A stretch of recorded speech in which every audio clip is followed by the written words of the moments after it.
سلام علیکم. خوش اومدیم به یه ویدیوی دیگه. باز اومدیم با ویکیچی. ببینیم این هفته تو ویکیپدیا چه خبره. بفرمایید.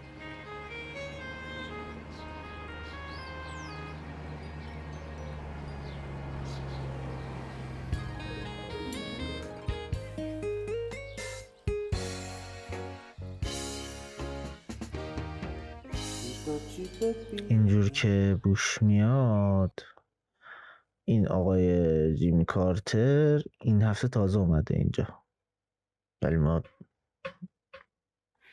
یه قسمت کلا نشستیم دربارش خوندیم. بس شما خداحافظ. خبرها رو ول کنیم بریم آیا میدانستیدا رو ببینیم چه خبره. جورج برنارد شا هم جایزه نوبل و هم جایزه اسکار برنده شد. ببینیم. جورج برنارد شا که به اصرار خود با نام برنارد شا شناخته می شود، نمایشنامه نویس، منتقد ادبی، اهل جدل و کنشگر سیاسی اهل ایرلند بود. اوکی 60 تا نمایشنامه از خودش ببره، به برجسته ترین آنها ببره، مردی و ابرمرد، ملیون، ژان دارک شرکت. اوکی آثار. جایزه ادبی نوبل رو به خاطر ژان مقدس گرفته، یا همون ژان دارک یا سنت ژوان، نمیدانم.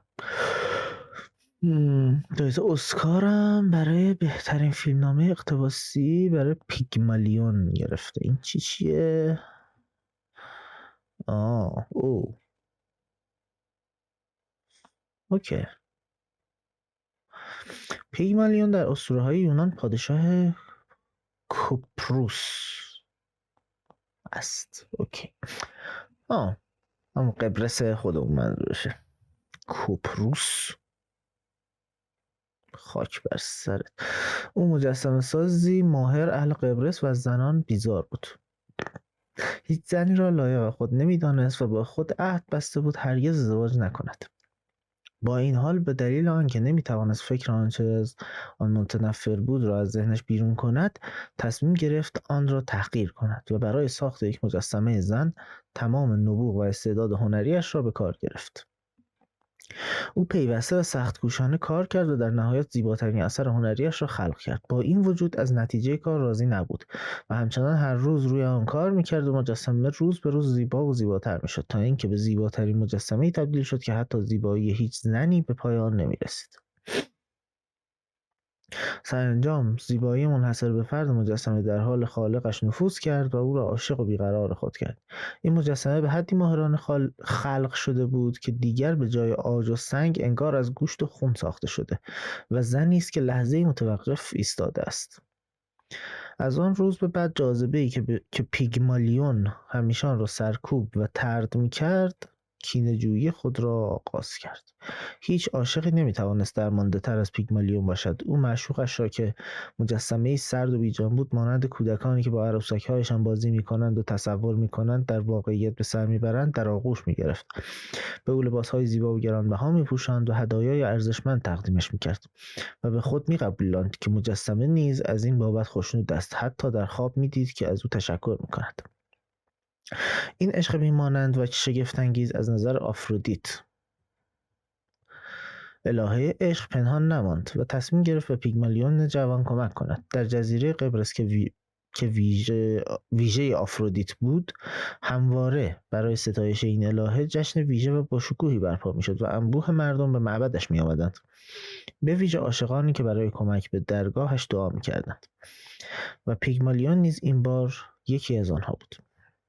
آفرودیت برای آنکه به او نشان دهد دعایش مستجاب شده، شعله آتش محراب پیگمالیون را 3 بار زبانه کشید. پیگمالیون به خانه بازگشت و به سراغ مجسمه‌ای که با دست خود ساخته بود رفت و آن را نوازش کرد، ولی به سرعت خود را عقب کشید. بدن مجسمه گرم بود. پیگمالیون که باور داشت مجسمه جان میگیرد، بازوها و سپس شانه‌های مجسمه را لمس کرد. انگار مومی بود که در برابر گرمای خورشید نرم میشد. سپس مچ دستش را گرفت، انگار خون در جریان بود و نبضش میزد. و بعد با خوشحالی مجسمه را در آغوش گرفت و دید که چهره او از شرم سرخ شده و لبخند میزد. پیگمالیون نام مجسمه را گالاتئا گذاشت. آفرودیت با شرکت در جشن ازدواجشان به آنها برکت و افتخار بخشید. جالب بود. اینم یه مدلشه دیگه. اساطیر یونان جالبن، کلا چیزای جالبی توشون هست. اینم نقاشیه دیگه، حالا کی کشیده چرا کشیده رو نمیدونم. خب اینم آقای برنارد شاه. ببینیم دیگه چه خبره. تخم ژاپنی یا جابانی نه محصول ژاپن، بلکه محصول شهر جابان دماوند است و در واقع تخم نوعی هندوانه است که قابل خوردن نیست. میگن به خودمون چیز باشیم، نه به چیزا، همین اینجوری میشه. مورچه ها هنگامی که یک منبع غذایی بزرگ را بیابند، آن را با ماده‌ای به نام فرومون علامت گذاری میکنند که میتواند مانند سیستم GPS دیگر اعضای کلونی را به سمت آن هدایت کند. شاه اسماعیل پس از شکست از عثمانی در چالدران، کوچکترین پسرش را القاس یا القاسب ارجاسب به معنی انتقام نام نهاد، ولی پس از به حکومت رسیدن پسر دیگرش طهماسب، القاس به عثمانی پناه برد و بهانه حمله به ایران شد. ای خاک تو سرت با این انتقامت. ببینیم داستانش چی بوده. القاس یا القاسب ارجاسب میرزای صفوی، دومین پسر شاه اسماعیل یکم صفوی و برادر ناتنی و کوچکتر شاه طهماسب یکم بود. او پس از مدتی فرمانروایی از برادرش سرپیچی کرد و به عثمانی پناهنده شد و به همراه سلطان سلیمان یکم به ایران یورش آورد، اما شکست خورد و در قلعه قهقهه زندانی و پس از چند روز کشته شد. قلعه قهقهه جالب بود اسمش. القاس میرزا پس از مدت کوتاهی اقامت در استانبول در سال 928 خورشیدی با انبوهی از لشکریان عثمانی به فرماندهی سلطان سلیمان یکم قانونی رهسپار ایران شد و ابتدا به مرند تاختند. اما پس از آنکه سپاهیان ایران تلفات سختی بر عثمانی ها وارد کردند، سلطان سلیمان تصمیم گرفت که القاس میرزا و علم تکلو احتمالاً حاکم تبریز که به عثمانی ها پناهنده شده بود را هر کدام به یک سو بفرستد تا خود با خیال آسوده بتواند از ایران بیرون رود. بنابراین القاس میرزا را به سوی عراق عجم یا مناطق مرکزی تهران، عراق عجم فکر کنم همون سمت چیز میشه دیگه، استان مرکزی و تهران و اینا میشه. آره شهر ری، استان مرکزی عراق اونا میشه. پس از آن القاس میرزا همراه با لشکری از عثمانی ها به همدان و سپس قم رفت و آنجا را غارت کرد. پس از آن به کاشان رسید، اما با شنیدن خبر آمدن شاه طهماسب یکم به آن حدود متوجه اصفهان شد، ولی مردم اصفهان پایداری سختی کردند و او موفق به تصرف این شهر نشد و با رسیدن بهرام میرزا برادر خودش که سردار سپاه شاه طهماسب بود به سوی فارس رفت و مردم قلعه ایزدخواست را قتل عام کرد، ولی شیراز را نتوانست تصرف کند و از ترس سپاهیان قزلباش رهسپار خوزستان شد. ادوارد براون در تاریخ ادبیات ایران میگوید القاس میرزا هم یاغی بود و هم خائن و نه تنها به سلطان سلیمان پناه برد و به قسطنطنیه رفت، بلکه او را واداشت که به ایران حمله کند و خود با کوشش و سعی تمام در جنگ با مملکت خویش شرکت کرد. در همدان خانه زن برادر خود بهرام میرزا را غارت کرد. بعد خواست به سوی یزد رهسپار شود و سکنه آنجا را قتل عام کند، اما در سال بعد برادرش بهرام او را شکست داد و گرفتار نمود و به شاه طهماسب تسلیم کرد. ارغاز میرزا چون از پیروزی ناامید شده بود از راه قلعه بیات به بغداد رفت. سلطان سلیمان ارغاز را به نزد خود خواند، اما وی از رفتن به نزد او خودداری کرد. سلطان سلیمان عده‌ای را برای جنگ به سوی او فرستاد و ارغاز میرزا به سوی ولایت اردلان آذربایجان گریخت. اردلان، اوکی.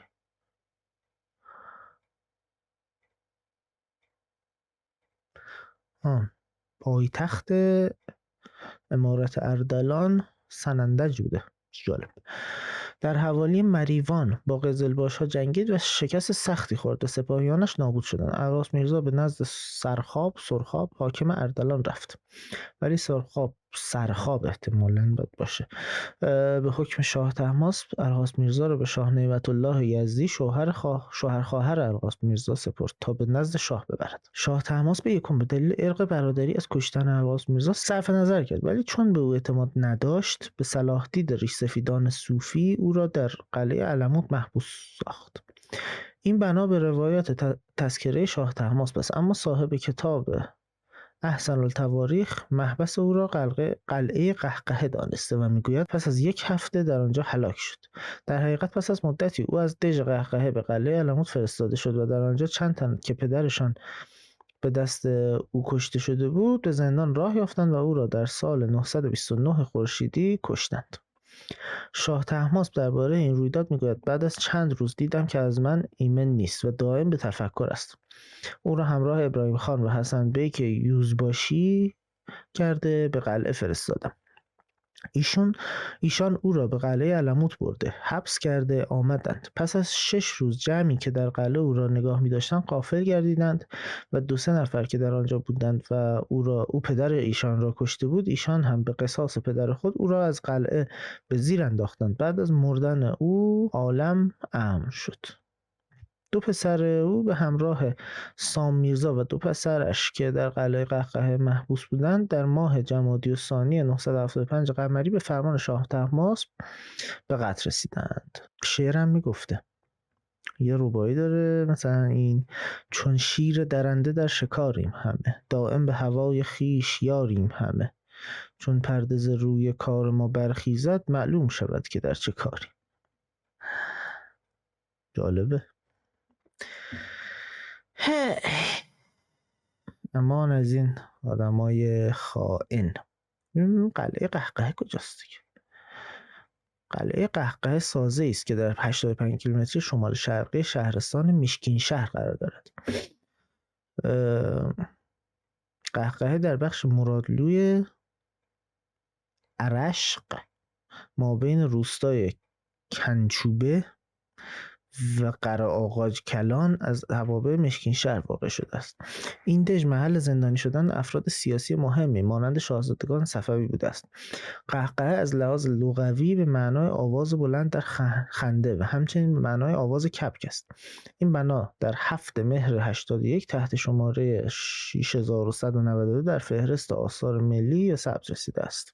مطالعات اخیر نشان می‌دهد که در 300,000 سال پیش 9 گونه مختلف انسان در کره زمین زندگی می‌کردند که همه این گونه‌ها بجز انسان خردمند منقرض شدند. پس از آنکه پاپ اجازه نداد هنری هشتم از کاترین آراگون طلاق بگیرد، کلیسای انگلستان رسما از کلیسای کاتولیک جدا شد و مذهب انگلیکان پدید آمد. کاترین آراگون نخستین همسر و شهبانوی هنری هشتم، وی کوچکترین فرزند ایزابل یکم ملکه کاستیا و فرناندو دوم پادشاه آراگون بود. در سنین نخستین جوانیش به همسری آرتور تئودور پسر هنری هفتم که وارث تاج و تخت بود درآمد، اما همسرش آرتور به سبب بیماری درگذشت. شاهزاده هنری در 12 سالگی مجبور شد به دنبال مرگ برادرش آرتور با کاترین همسرش ازدواج کند. این ازدواج تا به بلوغ رسیدن هنری به تعویق افتاد و پس از تاجگذاری هنری هشتم در 1509 کاترین به همسری وی درآمد. وی نزد مردم انگلستان بسیار محبوب بود و به عنوان نایب السلطنه فرمانروایی می‌کرد.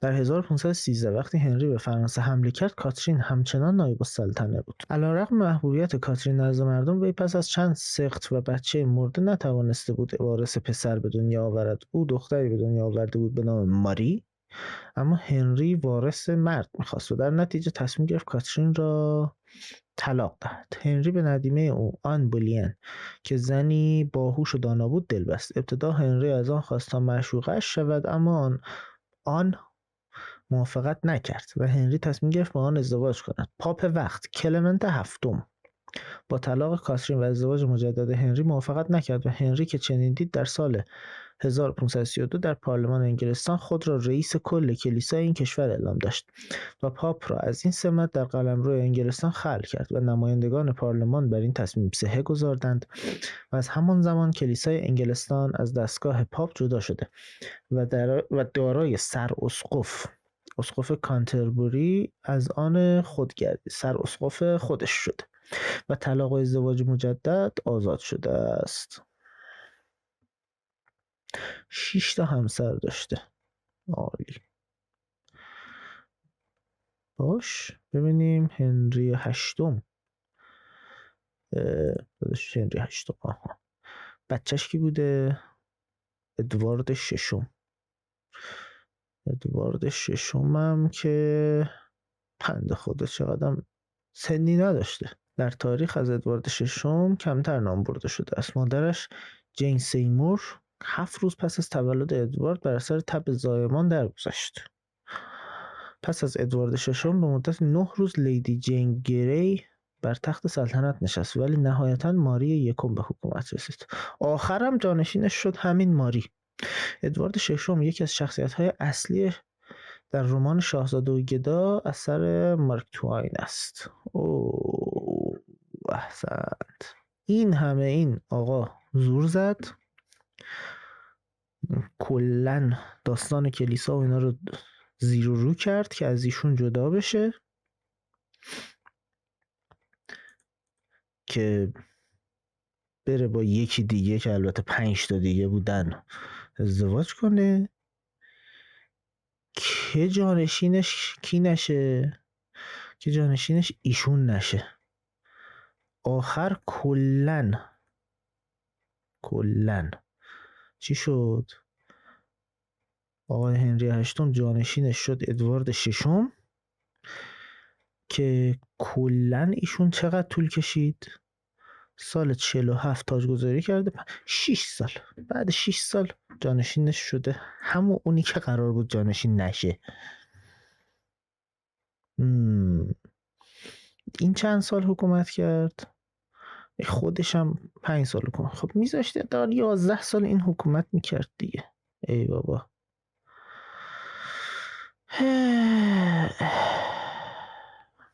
دیگه اینم یه جورشه دیگه. امروز چه خبرهایی بوده در تاریخ؟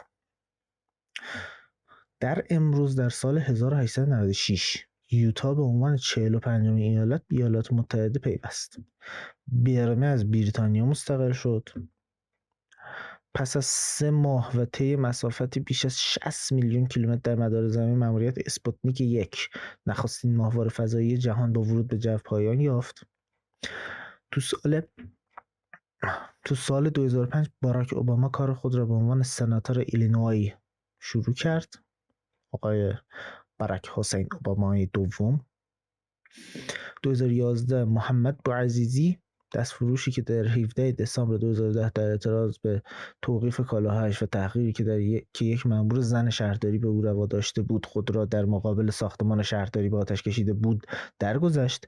اقدام محمد بوعزیزی آغازگر انقلابی در تونس شد که به حکومت 23 ساله زین العابدین بن علی در این کشور پایان بخشید. اوکی.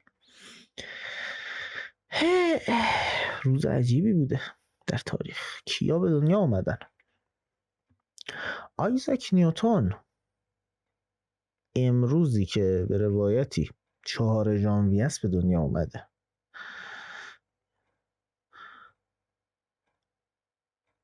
جوانی باتیستا پرگولزی آهنگساز ایتالیایی. یاکوب لودویک کارل گریم حقوقدان، زبانشناس، نویسنده آلمانی. لوی بریل آفرین، سال 1809 ایشون به دنیا اومد. برایان دیوید جوزفسون، فیزیکدان بریتانیایی، برنده جایزه نوبل فیزیک. برای چی جایزه نوبل گرفته؟ درباره خصوصیات عبور ابر جریان از سد تونلی موفق به دریافت اسم دهن پرکنی داره. دلیلش سال 1940 گاو شینجیان، رمان نویس فرانسوی. مطمئنی داداش شما فرانسوی هستی دیگه؟ قیافت خیلی شبیه جکی چان فرانسوی هست. خوب. 1990 هم تونی کروس امروز تونی کروس هم 15 دقیقه. خوبه. آفرین. کیا امروز مردن؟ شهادت امام هادی،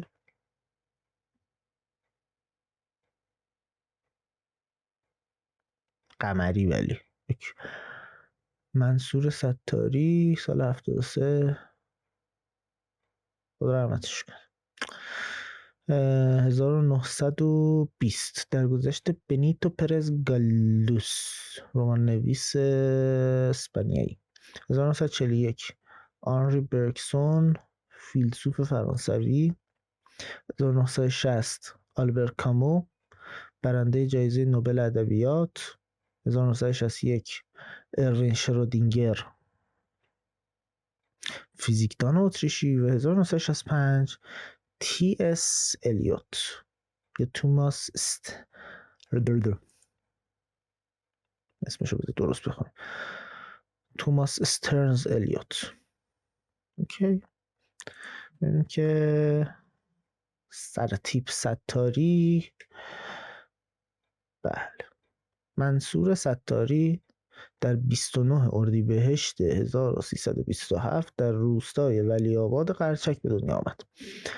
حسن ستاری پدر منصور شاعر بود. منصور ستاری و 4 خواهر برادرش در 9 سالگی پدرشان را از دست دادند. البته ایشون 9 سالش بوده دیگه، 4 برادر خواهرش 9 سالشون نبوده همشون. منصور با دختر دایی‌اش حمیده ازدواج کرد و 4 فرزند از این ازدواج داشتند. سورنا ستاری یکی از آن 4. قاعدتاً یکیشون میتونه باشه.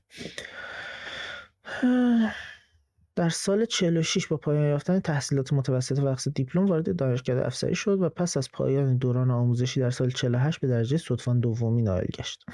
سال 50 برای گذراندن دوره عملی کنترل رادار راهی آمریکا شد و پس از 1 سال به ایران بازگشت و به عنوان افسر رهگیر نیروی هوایی شاهنشاهی ایران مشغول به کار شد.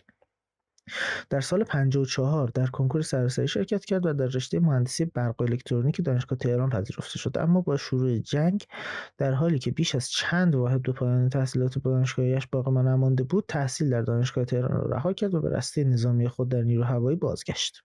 معاونت عملیات پداهند نیروی هوایی بوده در زمان جنگ. سال 64 زمان ارتقای او به سمت معاونت طرح برنامه نیروی هوایی بود. سرانجام در بهمن 65 به فرماندهی نیروی هوایی منصوب شد و تا پایان عمر عهدهدار بود. در سال 66 وی با کمک تعدادی از افسران از جمله سرتیپ فریدون علی مازندرانی، سرتیپ دوم پرویز ابراهیمی و سرتیپ دوم عطاالله بازرگان جهاد خودکفایی نهادها را تأسیس نمود که این نهاد بعدها به سازمان تحقیقات و جهاد خودکفایی نیروی هوایی ارتش تغییر نام داد. از دیگر اقدامات وی تأسیس دانشگاه هوایی به منظور تربیت افسران جوان و تحصیل کرده برای نیروی هوایی، بازگشایی موزه هوایی و همینطور موزه دیگری در فرودگاه قلعه مرغی در قدیمی‌ترین آشیانه‌های هواپیما بین سال‌های 71 تا 72 است. بازسازی هواپیماهای این 2 موزه توسط دفتر مطالعات تحقیقات نیروی هوایی انجام شد. علاوه بر آن 3 آشیانه تاریخی نیز که آلمانی‌ها و بریتانیایی‌ها در سال‌های 1303 و 1307 ساخته بودند در میراث فرهنگی ثبت شدند. منصور ستاری با راه‌اندازی تأسیسات و امکانات جدید تعمیر و نگهداری و نیز اجرای طرح‌ها و پروژه‌هایی نظیر پروژه اوج و نیز راه‌اندازی مرکز پژوهش تحقیقات و آموزش پتاگ توان نگهداری نیروی هوایی ارتش را تقویت کرد و ایجاد هواپیمایی ساها. شرکت در پروژه‌های دولتی در راستای امور مهندسی و تأسیساتی، افزایش کارایی و استخراج از معادن تحت پوشش از قبیل معدن نمک سمنان که نیازمندی‌های صنایع نفتی و پتروشیمی کشور را مرتفع و پشتیبانی می‌کند، ازدیاد بازده صنایع فلزی و دریافت سفارش به منظور رفع نیازمندی‌های دولتی، نظامی و خصوصی از دیگر اقدامات ستاری به شمار می‌رود. طراحی و ساخت هواپیمای پرستو که یک هواپیمای آموزشیه و یکی از مهمترین فعالیت‌های ستاری در سال 66 تا پایان جنگ ایران عراق اسکورت ناوگان تجاری کشتی‌های نفتکش ایران در خلیج فارس و دریای عمان تا خروج آنها در خلال جنگ نفتکش‌ها بود. انجام عملیات اسکورت با توجه به حجم عملیات جنگی و نیز حجم عملیات عادی و روزانه نهادجا بسیار دشوار بود. طراحی و ساخت خودروی شمس. خودروی طراحی شده توسط منصور ستاری که به تولید انبوه نرسید به نام شمس نامگذاری شد که مخففی از حروف ابتدایی شهید منصور ستاری است. خودروی بنزین سوز شمس با طول 330 سانتی متر و عرض 142 سانتی متر و ارتفاع 150 سانتی متر دارای یک موتور 4 سیلندر با حجم 1200 سی سی بود و 160 کیلومتر بر ساعت سرعت داشت در اصل. فاصله 220 سانتی متری دو محور، گنجایش 47 لیتری باک، قطر 8 متری دایره دور زدن و حد فاصل 16 سانتی متری کفت زمین از دیگر مشخصات این خودرو 4 نفره بود که توسط فرمانده نیروی هوایی ارتش طراحی شد. منصور ستاری 15 دی 73 در سانحه سقوط هواپیما در نزدیکی فرودگاه بین‌المللی شهید بهشتی اصفهان به همراه افسران بلندپایه نیروی هوایی یاسینی، سید علیرضا یاسینی، سرتیپ خلبان F4 فانتوم نیروی هوایی ارتش جمهوری اسلامی ایران و رئیس ستاد نیرو اردستانی، شهید اردستانی، سرتیپ خلبان F5 که معاونت عملیات نیروی هوایی بوده، احمد شجاعی، رزاقی، خلبان جمعنش، کمک خلبان ریاحی، شریفی مسئول دفتر، جمشیدی خلبان پرواز، صناعی، محتشمی افسر و گارد همراه، محسنی افسر و گارد همراه و پورزادی کشته شدند که ولی واقعا خدا رحمتش کنه. آدمای به درد بخور تو این مملکت همیشه خوبن دیگه. و بذارم یه لحظه ببخشید.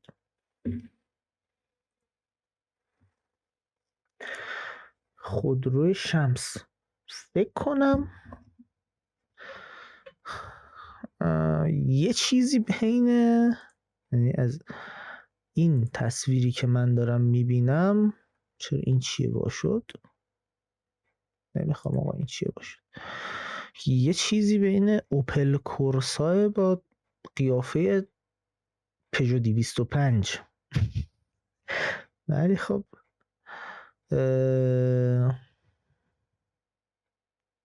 شاید اگه اون موقع تولید میشد ماشین خوبی بود. 2 در 4 نفره سبک، اولین اتومبیل ایرانی شمس 14. و بله دیگه اینم از ویکیچی این هفتمون. روز خوبی داشته باشید. امیدوارم که از این ویدیو هم لذت ببرید، یعنی لذت برده باشید و اینکه خیلی مخلصم. خداحافظ.